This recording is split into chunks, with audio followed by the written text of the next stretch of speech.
బాగున్నారా? ఈ పరిశుద్ధ గ్రంథంలో ప్రభువైన దేవుడు ఇచ్చినటువంటి అద్భుతమైన వాగ్దానం నుండి ఒక వాగ్దానాన్ని దేవుని కృపావార్తగా తీసుకుందాం. యెషయా గ్రంథం 51వ అధ్యాయం 7వ వచనం. మనుషులు పెట్టు నిందకు భయపడకుడి, వారి దూషణ మాటలకు దిగులు పడకుడి.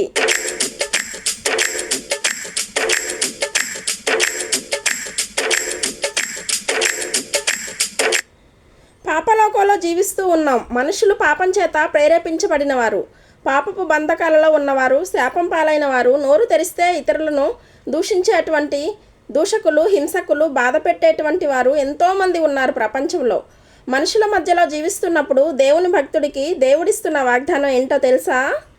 మనుషులు పెట్టే నిందకు నువ్వు భయపడొద్దు. ఈ భూమండలం మీద జీవిస్తున్నప్పుడు నీ చుట్టూ ఎన్నో ఉన్నాయి. నేచర్, వృక్షాలు, పక్షులు, జంతువులు, జీవరాశులు ఎన్నో. కానీ నిందలు పెట్టే వాళ్ళు ఎవరో తెలుసా?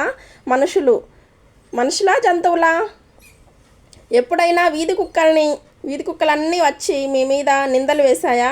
ఆకాశంలో ఎగిరేటువంటి పక్షులు వచ్చి మీ మీద నిందలు వేశాయా? ఇంటి చెట్టు మీద ఉన్నటువంటి కాకులైనా మీ మీద నిందలు వేశాయండి? లేదుగా.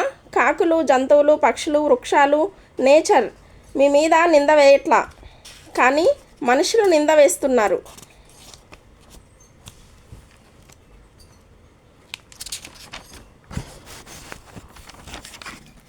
మత్తయి సువార్త 5వ అధ్యాయం 12వ వచనంలో, నా నిమిత్తము జనులు మిమ్మును నా నామము నిమిత్తము, అంటే దేవుని నామాన్ని నువ్వు కలిగి ఉన్నందుకు, ప్రభు అయిన యేసుక్రీస్తుని రక్షకుడుగా అంగీకరించినందుకు నిందించి హింసించి మీ మీద అబద్ధముగా చెడ్డ మాటలెల్లా పలుకున్నప్పుడు మీరు ధన్యులు, భయపడవద్దు, సంతోషించి ఆనందించుడి, పరలోకమందు మీ ఫలము అధికమగును. ఇలాగున వారు పూర్వమందుండిన ప్రవక్తలను కూడా హింసించిరి.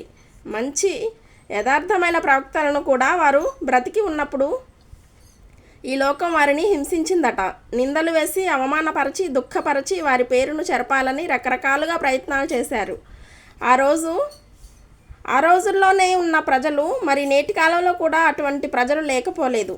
ఎవరో అన్నారని, మీ మీద నింద వేశారని దుఃఖంతో, బాధతో కృంగిపోతూ ఉంటే ఈ వాగ్దానం పట్టుకొని ప్రేయర్ చెయ్యి.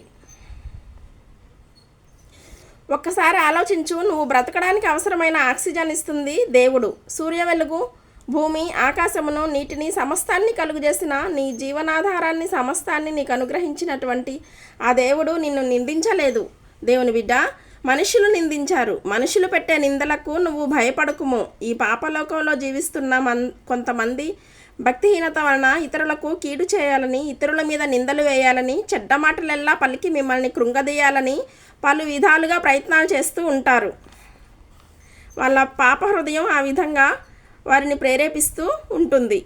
సముద్రాన్ని మీరు ఎప్పుడైనా చూసారా? సముద్రం ఒడ్డుకు వెళ్తే చెత్తా చెదారం ఉంటుంది. సముద్రం ఒడ్డుకు వెళ్ళండి ఓసారి, హోరు వినిపిస్తూ ఉంటుంది. అది ఎప్పుడూ ఎగసి పడుతూనే ఉంటుంది. కెరటాలు ఎగసి పడుతూ ఉంటాయి. నది ప్రశాంతంగా పారుకుంటూ వెళ్తుంది. భక్తుల క్షేమము దేవుడు నది వల్లే చేస్తా అన్నాడు, సముద్రం వల్లే చేస్తా అల్లా. సముద్రానికి ఎప్పుడూ నెమ్మది ఉండదు. నది ఒడ్డునకు వెళ్ళండి, ప్రశాంతంగా ఉంటుంది. చక్కగా మాట్లాడుకోవచ్చు, చక్కగా బైబిల్ చదువుకోవచ్చు, రాసుకోవచ్చు, సాంగ్స్. మిమ్మల్ని ఆ నది డిస్టర్బ్ చెయ్యదు. భక్తుల క్షేమాన్ని దేవుడు నదితో పోల్చాడు.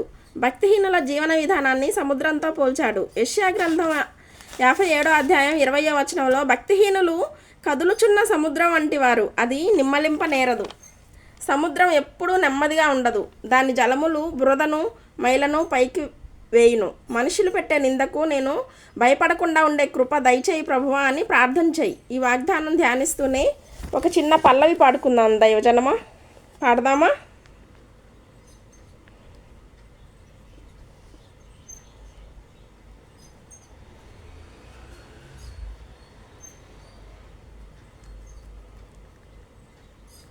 ఆత్మీయులే నన్ను అవమానించగా, అన్యులే నన్ను అపహసించగా, ఆత్మీయులే నన్ను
వారి దూషణ మాటలకు అసలు దిగులే పడవద్దు. దేవుని బిడ్డ, నీ అంతాన్ని కోరే మాటలు పలుకుతారు. నీకు నష్టం కలిగే విధంగా, నీ పిల్లలకు నష్టం కలిగే విధంగా, భవిష్యత్తుకు అడ్డగించే నలుగురు మధ్యలో నీకు అవమానం కలిగే విధంగా మాట్లాడి నీ మనసును బాధించి ఆనందించాలనుకుంటారు. దోమల్ని మీరు చూసారా? దోమలు ప్రశాంతంగా మిమ్మల్ని పడుకోనిస్తాయా? అలసిపోయి వచ్చి పడుకున్న వాన్ని కూడా పడుకోనివ్వకుండా చెవుల దగ్గర గీ అని గోల పెడుతూ కుట్టి రక్తం తీసుకుని పోవచ్చుగా. చెవు దగ్గరకు వచ్చి పడుకున్నోని లేపి వాడికి విసుగు పుట్టించి డిస్టర్బ్ చేసిపోతుంది. వాటి పనే అది. దోమలకు మరొక పని లేదు. ఇలాంటి స్వభావం కలిగిన మనుషులు కూడా ఉన్నారు. వీళ్ళ జీవితకాలం అంతా ఒక దోమలాగే బ్రతికి ఇతరుల రక్తం పీల్చడమే తప్ప వాళ్ళు మారు మనసు పొందరు. అటువంటి లోకంలో మనం జీవిస్తున్నాం. ప్రభు అంటున్నాడు, మనుషులు పెట్టే నిందలకు నువ్వు భయపడవద్దు. యోబు గ్రంథం 5వ అధ్యాయం 21వ వచనంలో, నోటి మాటల చేత కలుగు నొప్పి నీకు తగలకుండా ఆయన నిన్ను చాటు చేయును. ప్రళయము వచ్చినను నీవు దానికి భయపడవు. ప్రళయమే నీ ఇంటి మీదకి వచ్చినా భయపడద్దు దేవుని బిడ్డ అంటున్నాడు ప్రభు. ప్రళయం ముంచుకొచ్చేసింది, ఇక తప్పించుకునే మార్గం లేదని భయపడుతున్నావేమో. భయపడక ప్రార్థించు, ధైర్యంగా నిలబడు. నీతిమంతులు సింహం వలె ధైర్యంగా ఉంటారట. ఆ ధైర్యం ప్రభు మీకు దయచేయునుగాక. నీ మీదికి రాబోయే ప్రళయాన్ని కూడా తప్పించే శక్తిమంతుడాయన. ప్రార్థించు. మీ భారమును, మీ దుఃఖమును, మీ వేదనను ప్రభు సన్నిధిలోకి తీసుకెళ్ళండి. ఆయన సన్నిధానంలో ప్రార్థించండి. ప్రభువా, మనుషులు పెడుతున్న నిందలకు భయపడుతున్న ఈ స్థితి నుండి నన్ను లేవనెత్తండి. ఆ స్థితి నాకొద్దు. ధైర్యంగా నిలబడే కృప నాకు దయచేయమని అడుగు. ప్రభు అంటున్నాడు, నీకంటే ముందుగా ఈ లోకం నన్ను ద్వేషించింది. మిమ్మల్ని నిందిస్తున్నారని భయపడుతున్నారా? మీకంటే ముందుగా నీ ప్రభువును నిందించింది ఈ లోకం. మనకంటే ముందుగా మన ప్రభువును అసహించుకున్నది, ప్రభువును నిందించింది, దూషించింది పాపలోకం. ఈ పాపలోకంలో జీవిస్తున్న మనుషులందరూ కూడా నీతిని ప్రేమించేవారు కాదు. కొందరే నీతిని ప్రేమిస్తారు, కొందరే భక్తి కలిగి ఉంటారు. ఎక్కువ శాతం 90% నీతిని కాదు, దుర్నీతిని ప్రేమించేవారు, పాపాన్ని ప్రేమించేవారు, లోకాన్ని ప్రేమించేవారు. అట్టివారు నిన్నెలా పొగుడుతారు దేవుని బిడ్డ? వారి నోటి నుండి వచ్చే మాటలన్నీ కూడా సూటిపోటి మాటలతో నిన్ను దుఃఖపరచాలని, నిన్ను కృంగదీయాలని, నిన్ను ఏదో విధంగా బాధించాలని రకరకాలుగా పలు విధాలుగా మాట్లాడతారు. కీర్తనల గ్రంథం 64వ అధ్యాయం 4వ వచనం, వారి నాలుకను బాణం వలె మార్చి మాటలు విసురుతారట. అగ్ని బాణములు వంటి మాటలు నీ మీదికి వస్తున్నప్పుడు విసిగిపోకు. విశ్వాసం అనే డాలు పట్టుకొని ప్రభు నాకు తోడై ఉన్నాడు అని చెప్పి వారు విసిరే ప్రతి అగ్ని బాణానికి మీరు విశ్వాసం అనే డాలు అడ్డు పెట్టండి. విశ్వాసం అనే డాలుకు తగిలినప్పుడు అవి నీకు తగలకుండా విశ్వాసం అనే డాలుకు తగిలి కింద పడిపోతాయి. పట్టుదలతో ప్రార్థించు. ఈ వాగ్దానం దేవుడు మీ పట్ల నెరవేర్చి మీ మీద వచ్చిన నిందల నుండి తప్పించి వారి దూషణ మాటలు మీకు నొప్పి కలిగించకుండా మిమ్మల్ని చాటు చేసి మీ మీదికి రాబోతున్న ప్రళయం నుండి ప్రభు తప్పించి నిలబెట్టి స్థిరపరచునుగాక. ప్రార్థన చేసుకుందాం. దైవజనమ ఏకీభవించండి.